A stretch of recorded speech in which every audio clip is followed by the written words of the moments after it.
Le président Alassane Ouattara a donné des consignes fermes au ministre Téné Brahima dans le cadre de la lutte contre le terrorisme.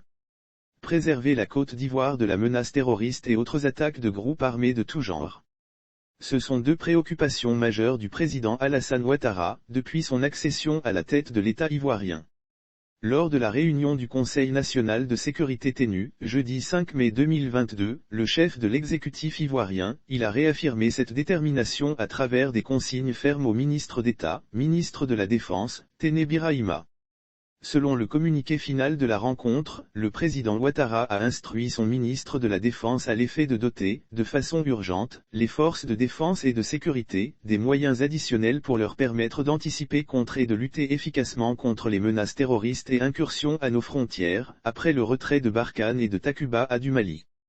Depuis février dernier, date de l'annonce du retrait des forces françaises et européennes du Mali, le président Alassane Ouattara a entamé le renforcement du dispositif sécuritaire ivoirien, dans les régions nord et nord-est de la Côte d'Ivoire. Le départ de Barkhane et Takuba crée un vide.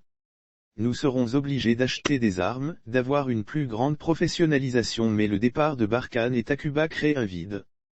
Nous serons obligés d'acheter des armes, d'avoir une plus grande professionnalisation, mais c'est notre devoir aussi. Les armées nationales doivent régler les problèmes sur nos territoires nationaux et c'est cela notre philosophie, a affirmé Alassane Ouattara dans un entretien à RFI et France 24. Lire aussi lutte contre le terrorisme, les chefs d'état-major des armées de la Communauté économique des États indépendants de l'Afrique de l'Ouest en réunion extraordinaire à Accra. Il a fait cas de sa volonté affichée de renforcer les rangs de la Grande Muette à travers le recrutement de plus de 10 000 hommes et l'achat de nouvelles armes en vue de dissuader toute velléité d'attaque, notamment dans les régions nord et nord-est du pays où la menace terroriste est la plus en vue.